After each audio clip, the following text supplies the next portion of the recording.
എൻ്റെ പേര് സോനി സജോയി. ഞാൻ കടനാടുള്ള സെൻ്റ് അഗസ്റ്റിൻ ഫൊറോന ചർച്ചിൽ പാലായിൽ നിന്ന് വരുന്നു. എൻ്റെ മകന് വേണ്ടിയിട്ടാണ് ഞാൻ സാക്ഷ്യം പറയാൻ വന്നത്. ആദ്യമായിട്ട് പരിശുദ്ധ അമ്മ പ്രത്യക്ഷപ്പെട്ട ഈ സ്ഥലത്ത് നിൽക്കുവാനുള്ള ഭാഗ്യം അമ്മ എനിക്ക് തന്നതിന് അമ്മയ്ക്ക് തിരുക്കുമാരന് കോടാനുകോടി നന്ദി പറയുന്നു. എൻ്റെ മകൻ സെപ്റ്റംബർ 6-ാം തീയതി അവൻ ബാത്റൂമിൽ പോയപ്പോൾ അവൻ്റെ മലത്തിൽ കൂടെ രക്തം പോയിരുന്നു. അപ്പോൾ അന്ന് ഞങ്ങൾ കണ്ടില്ല. അതിൻ്റെ സ്മെല്ല് വന്നപ്പോൾ എനിക്കത് ഫീലായി, ദൈവമേ രക്തമാണോ പോയത്. അപ്പോൾ പക്ഷേ അവന് പ്രത്യേക അസ്വസ്ഥതകളൊന്നും അനുഭവപ്പെട്ടില്ല. അന്ന് ഞങ്ങളത് കാര്യമായിട്ട് എടുത്തില്ല. നെക്സ്റ്റ് ഡേയിലും അത് തന്നെ ബ്ലാക്ക് കളറിലെ സ്റ്റൂള് പാസ് ചെയ്യാൻ തുടങ്ങി. അപ്പോൾ അങ്ങനെ ഇരുന്നപ്പോൾ ഞാൻ പറഞ്ഞ കൊച്ചിന് ഭയങ്കരമായ ക്ഷീണവും വയ്യാഴികയൊക്കെ ആയി. അവൻ അൾത്താര ശുശ്രൂഷയ്ക്കായിട്ട് കയറുന്നതാണ്. അപ്പോൾ അവൻ ഒട്ടും അമ്മ എനിക്കൊട്ടും നിൽക്കാൻ പറ്റുന്നില്ല, മുട്ടിന് ഭയങ്കര വേദന, ഭയങ്കരമായ ബുദ്ധിമുട്ടുകളെ, പാൽപിറ്റേഷനൊക്കെ പറയുന്നുണ്ട്. അപ്പോൾ എനിക്കൊരു പേടി, ദൈവമേ ഇനിയിപ്പോൾ രക്തമാണോ പോയത്, ഹീമോഗ്ലോബിൻ കൊച്ചിൻ്റെ കുറഞ്ഞതാണോ, അന്ന് ഡോക്ടറിനെ ഒന്ന് കൊണ്ട് കാണിച്ചേക്കാം എന്ന് ഓർത്ത് അടുത്തുള്ള PHC ചെന്നു. അപ്പോൾ അവിടെ ചെന്നപ്പോൾ ഡോക്ടർ പറഞ്ഞു കൊച്ചിന് ECGയും ഇവൻ്റെ രക്തം എല്ലാം പരിശോധിച്ച് നോക്കാം, ഒരാഴ്ച കഴിഞ്ഞ് അതിൻ്റെ റിപ്പോർട്ടുമായിട്ട് വരാൻ പറഞ്ഞു. പക്ഷേ എനിക്ക് അത്രയും വെയിറ്റ് ചെയ്യാൻ തോന്നിയില്ല. കാരണം കൊച്ചിന് തലകറക്കമൊക്കെ പറയുന്നുണ്ട്. ഞാൻ ഉടനെ തന്നെ പോയി ബ്ലഡ് എല്ലാം ചെക്ക് ചെയ്തപ്പോൾ അവൻ്റെ ഹീമോഗ്ലോബിൻ 6.5, മെയിലിന് സാധാരണ 13.5 വേണ്ടതാണ്. അപ്പോൾ അത്രയും കുറവായിരുന്നു കുഞ്ഞിന്. ഞാൻ ഓടി ഡോക്ടറെ അടുത്ത് ചെന്ന്, ഡോക്ടറെ എൻ്റെ കുഞ്ഞിന് 6.5 ഉള്ളൂ ഹീമോഗ്ലോബിൻ. അപ്പോൾ ഡോക്ടർ പറഞ്ഞു നിങ്ങളൊരു കാര്യം ചെയ്യേ, ഏതെങ്കിലും ഒരു ഗ്യാസ്ട്രോ എൻട്രോളജിസ്റ്റിനെ പോയി കാണ്, അപ്പോൾ കുഞ്ഞിൻ്റെ രോഗം എന്താണെന്ന് അവിടെ ചെന്ന് നമുക്ക് അറിയാൻ പറ്റും, കുഞ്ഞിന് രക്തം അത്യാവശ്യമായിട്ട് കൊടുക്കണമെന്ന് പറഞ്ഞു. അങ്ങനെ ഞങ്ങൾ ഉടനെ തന്നെ പല ഹോസ്പിറ്റലുകളിലും പോയി. തൊടുപുഴയിലുള്ള സെൻറ്റ് മേരീസ് ഹോസ്പിറ്റലിൽ ചെന്നു. അവിടുത്തെ ഗ്യാസ്ട്രോ എൻട്രോളജിസ്റ്റ് ഡോക്ടർ ജോഷിയെ കാണിച്ചു. അവരും എല്ലാ ടെസ്റ്റും ചെയ്തു. അപ്പോൾ അവിടെ ഹീമോഗ്ലോബിൻ 6.6. അങ്ങനെ അവന് ആദ്യം ഒരു യൂണിറ്റ് ബ്ലഡ് കൊടുത്തു.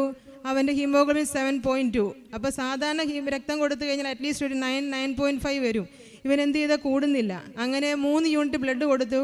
കൊച്ചിന് അൾട്രാസൗണ്ട്, CT, അബ്ഡോമൻ, അങ്ങനെ കൊളോണോസ്കോപ്പി, എൻഡോസ്കോപ്പി എല്ലാം ചെയ്തിട്ടും കൊച്ചിന് എവിടെ നിന്നാണ് ഈ ബ്ലീഡിങ് ഉണ്ടാകുന്നത് അവർക്ക് ആർക്കും കണ്ടുപിടിക്കാൻ സാധിക്കുന്നില്ല.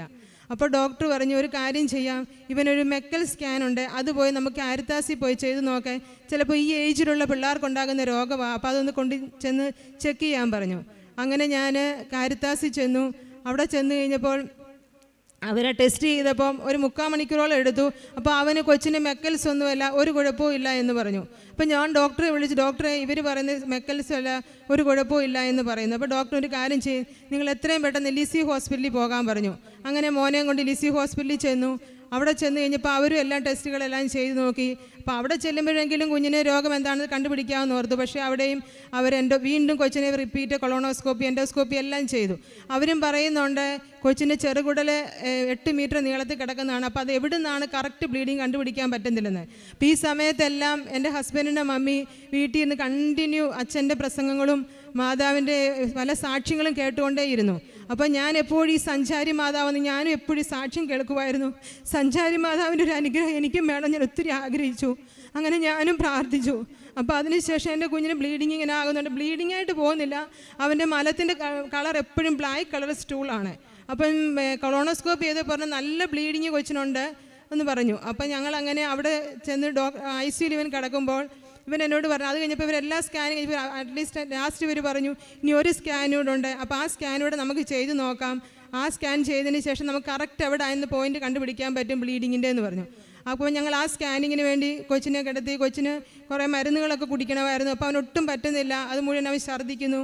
അപ്പോൾ അവർ മൂക്കിൽ കൂടെ ട്യൂബൊക്കെ ഇട്ട് കൊടുത്തു, അതിൽ കൂടെ അവന് മരുന്നുകളെല്ലാം കൊടുത്തു. പക്ഷേ അവനൊട്ടും കഴിക്കാനോ കുടിക്കാനോ ഒന്നും പറ്റുന്നില്ലാത്തൊരവസ്ഥയായി. അന്നേരം അങ്ങനെ ഇരിക്കുമ്പോഴത്തേക്ക് ഇവൻ ICU കിടക്കുമ്പോൾ എനിക്ക് എൻ്റെ അമ്മയെ ഒന്ന് കാണണമെന്ന് പറഞ്ഞു. അപ്പോൾ ഇവൻ വിളിച്ചപ്പോൾ ഞങ്ങൾ റൂം എടുത്ത് മുകളിലായിരുന്നു. അപ്പോൾ എൻ്റെ അമ്മ മുകളിലുണ്ട്.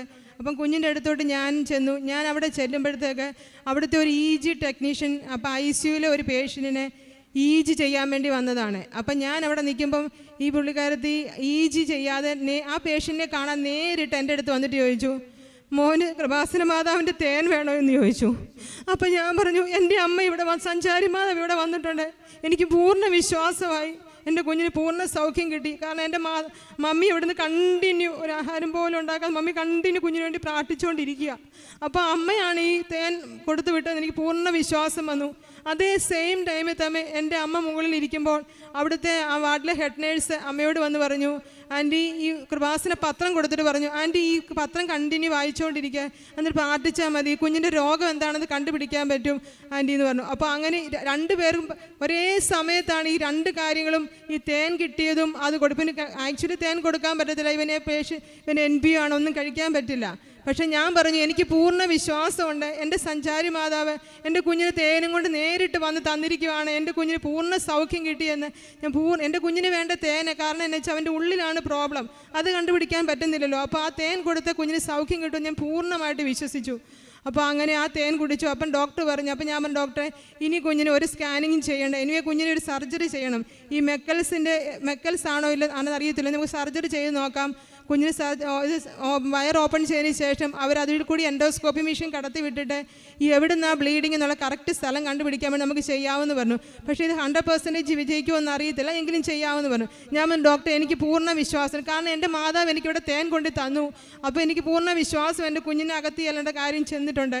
അപ്പോൾ എന്താണേലും കുഞ്ഞിന് രോഗം എന്താണെന്ന് കണ്ടുപിടിക്കാൻ പറ്റുമെന്ന്. അങ്ങനെ അവർ സർജറിക്ക്, അത് വൈകുന്നേരം ഈവനിങ് 5 മണിക്ക് ഒരിക്കലും അവർ സർജറിക്ക് എടുക്കത്തില്ല, രാവിലെ സാധാരണ ചെയ്യാറുള്ളൂ. പക്ഷേ ഈവനിങ് അവർ 5 മണിയായപ്പോൾ കുഞ്ഞിനെ സർജറിക്ക് കയറ്റി. കുഞ്ഞിൻ്റെ സർജറി ചെയ്തപ്പോൾ അവർ പറഞ്ഞു, തുറന്നപ്പോഴേ കുഞ്ഞിനെ ഈ മെക്കൽസ് ആണ്, ഓൾറെഡി ചെയ്തപ്പോൾ അവർ മെക്കൽസ് അല്ല എന്നാണ് ഈ കാരിത്താസ് ഡയഗ്നോസിസ് എന്ന് പറഞ്ഞത്. പക്ഷേ ഈ ഡോക്ടർ തുറന്നപ്പോഴേ അത് കണ്ടു. അത് കണ്ടപ്പോഴേ ആക്ച്വലി 2 ഇഞ്ച് നീളത്തിലെ പുക്കിൾക്കൊടി, ആ കുഞ്ഞുണ്ടാകുമ്പോൾ തന്നെ ആ പുക്കിൾക്കൊടി അവിടെ ഒരു ബൾജായിട്ട് ഇങ്ങനൊരു സാധനമാണ്, അത് ആ 2 ഇഞ്ച് നീളത്തിൽ നിന്നിട്ട് അത് നമ്മുടെ ചെറുകുടലിനോട് ചേർന്നിരുന്നുകൊണ്ടാണ് ആ ബ്ലീഡിങ് ഉണ്ടായത്. എനിവേ ഡോക്ടർ അത് കട്ട് ചെയ്തു, അത് ബയോപ്സിയൊക്കെ വിട്ടു, ഒരു കുഴപ്പമില്ല, എല്ലാം നോർമലാണെന്ന് പറഞ്ഞു. പൂർണ്ണമായിട്ട് വിശ്വസിക്കുന്നു. അമ്മ ആ തേൻ അവിടെ കൊണ്ടുവന്ന് തന്നതിലൂടെ എൻ്റെ കുഞ്ഞ്, ആക്ച്വലി ഞാൻ സെപ്റ്റംബർ 22 മോൻ ഡിസ്ചാർജായി വന്നതാണ്. നെക്സ്റ്റ് ഡേയിൽ തന്നെ ഞാൻ ഇവിടെ വന്ന് സാക്ഷ്യം പറയാമെന്ന് ഞാൻ പറഞ്ഞിരുന്നു. പക്ഷേ ഞാൻ പല കാരണങ്ങളെ വരാൻ സാധിച്ചില്ല. അമ്മയ്ക്ക് ഞാൻ ഒത്തിരി അമ്മയോട് ഞാൻ ക്ഷമ ചോദിക്കുന്നു. അമ്മ തന്ന എല്ലാ അനുഗ്രഹങ്ങൾക്കും, അമ്മ തിരുക്കുമാരോട് എനിക്ക് തന്ന നിരവധി അനുഗ്രഹങ്ങൾക്ക് ഒത്തിരി നന്ദി പറയുന്നു. അതുപോലെ 2018 ഞാനൊരു ഇവിടെ ഞാൻ ഉടമ്പടി എടുത്തതായിരുന്നു. അപ്പോൾ അതിലൂടെ എൻ്റെ രണ്ടാമത്തെ മോൾക്ക് മുട്ടിന് ഭയങ്കര വേദന. അപ്പോൾ അങ്ങനെ പലയിടത്തും കാണിച്ചൊരു കുറവില്ല. ഇവിടെ വന്ന് ഇവിടെ വന്ന് ഉടമ്പടി എടുത്തതിൻ്റെ ഫലമായി അത് മാറിക്കിട്ടി. അതുപോലെ എൻ്റെ ഹസ്ബൻഡിൻ്റെ പെങ്ങയുടെ ഭർത്താവിന് കൊറോണ ഒത്തിരി, അവർ UK യിലാണ്, കൊറോണ ഭയങ്കര കൂടി അങ്ങനെ ക്രിട്ടിക്കൽ സ്റ്റേജിലായി. അപ്പം അവിടുന്ന് വിളിച്ചു പറഞ്ഞു, അങ്ങനെ ഞാൻ ദൈവം ഉടമ്പടി പത്രത്തിൽ സാക്ഷ്യപ്പെടുത്തിയേക്കാം എന്ന് പറഞ്ഞതിൻ്റെ ഫലമായിട്ട് പൂർണ്ണ സൗഖ്യം കിട്ടി. അമ്മ തിരുക്കുമാരിലൂടെ ഞങ്ങൾക്ക് വാങ്ങിത്തന്ന എല്ലാ അനുഗ്രഹങ്ങൾക്കും കോടാനുകോടി നന്ദി പറയുന്നു. യേശുവേ നന്ദി, യേശുവേ സ്തോത്രം. വിശുദ്ധ ഗ്രന്ഥത്തിൽ യെശയ്യായുടെ പുസ്തകം 59-ാം അധ്യായം 1-ാം തിരുവചനം, രക്ഷിക്കാനാവാത്ത വിധം കർത്താവിൻ്റെ കരം കുറുകിപ്പോയിട്ടില്ല, കേൾക്കാനാവാത്ത വിധം അവിടുത്തെ കാതുകൾക്ക് മാന്യം ഭവിച്ചിട്ടില്ല. ഇവിടെ തൻ്റെ മോൻ്റെ സൗഖ്യത്തെക്കുറിച്ചാണ് ഈ മകൾ പറഞ്ഞത്. അതായത് ശരിക്കുള്ള ഡയഗ്നോസിസ് ചെയ്യാതെ രോഗം എന്താണെന്ന് കണ്ടുപിടിക്കാൻ പറ്റാത്ത അവസ്ഥ, കുഞ്ഞിന് ഹീമോഗ്ലോബിൻ വളരെ കുറഞ്ഞ ലെവലിലേക്ക് വരുന്നു, മലത്തിൽ കൂടി ബ്ലഡ് പോയിക്കൊണ്ടിരിക്കുന്നു. അപ്പോൾ ആദ്യം ഒന്ന് ടെസ്റ്റ് ചെയ്തതാണ്. അത് ആ ഡോക്ടേഴ്സ് പറഞ്ഞ അസുഖമായിരിക്കുമോ, അതുകൊണ്ടായിരിക്കുമോ ഈ മലൻ പോകുന്നതെന്നറിയാൻ. എന്നാൽ അത് കണ്ടുപിടിക്കാൻ സാധിച്ചില്ല, അതല്ല എന്നുള്ള നിഗമനത്തിലേക്കാണ് എത്തുക.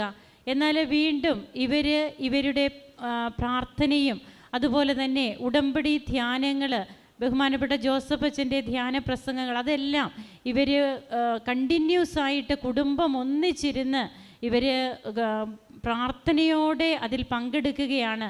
അപ്പോൾ ഈ മകൾ ഇവിടെ സാക്ഷ്യപ്പെടുത്തിയത്, ഈ മകൾ അറിയാതെ തന്നെ, അതായത് ഒരിക്കലും സംഭവിക്കാനായിട്ട് സാധ്യതയില്ലാത്ത രീതിയിൽ ICUവിൽ ഈ മകൾക്ക് തേൻ വേണമോ എന്ന് ചോദിച്ചുകൊണ്ട് അവിടുത്തെ ടെക്നീഷ്യൻ്റെ രൂപത്തിൽ ഒരാളാണ് ചോദിക്കുന്നത് എന്നാണ്. അപ്പോൾ ഇവിടെ നമുക്ക് കാണുവാൻ കഴിയുക, നാം വിളിച്ചപേക്ഷിക്കുന്ന ദൈവം ശക്തിയുള്ള ജീവനുള്ള ദൈവത്തോടാണ് നാം പ്രാർത്ഥിക്കുക. പരിശുദ്ധ അമ്മയുടെ മാധ്യസ്ഥം തേടുന്ന ആരെയും അമ്മ കൈവിടില്ല. അതിൻ്റെ ഒരു ഉത്തമ ഉദാഹരണമാണ് നമുക്കിവിടെ ഈ സാക്ഷ്യത്തിലൂടെ കേൾക്കുവാൻ കഴിഞ്ഞത്. അങ്ങനെ യഥാർത്ഥത്തിലുള്ള അസുഖം എന്താണെന്ന് കണ്ടുപിടിക്കുന്നു, അതിനുള്ള ചികിത്സ നടത്തുന്നു.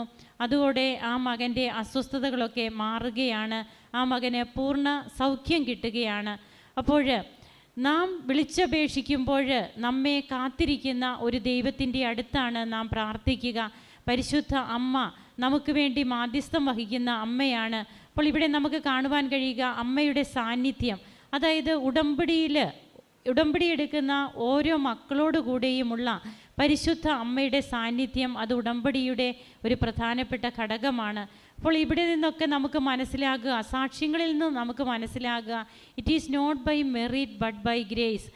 ഒന്നും നമ്മുടെ യോഗ്യതകൾ കൊണ്ടല്ല, കർത്താവിൻ്റെ കൃപകൾ കൊണ്ടാണ് നാം എല്ലാം നേടിയെടുക്കുക. അപ്പോൾ ആ കർത്താവിനെ മഹത്വപ്പെടുത്തുവാൻ, അതിന് നമുക്ക് കിട്ടുന്ന കൃപകൾക്ക് നന്ദിയുള്ളവരാകുവാൻ, എപ്പോഴും കൃതജ്ഞതയോടെ ആയിരിക്കുവാൻ, സാക്ഷ്യപ്പെടുത്തേണ്ടതാണെങ്കിൽ ഉടനെ തന്നെ വന്ന് സാക്ഷ്യപ്പെടുത്തുവാനുള്ള കൃപ നമുക്ക് നൽകണമേ എന്ന് നമുക്ക് പ്രാർത്ഥിക്കാം. നമുക്ക് കരങ്ങളടിച്ച് പരിശുദ്ധ അമ്മയ്ക്കും തിരുക്കുമാരനും നന്ദി പറയാം. യേശുവേ നന്ദി, യേശുവേ സ്തോത്രം.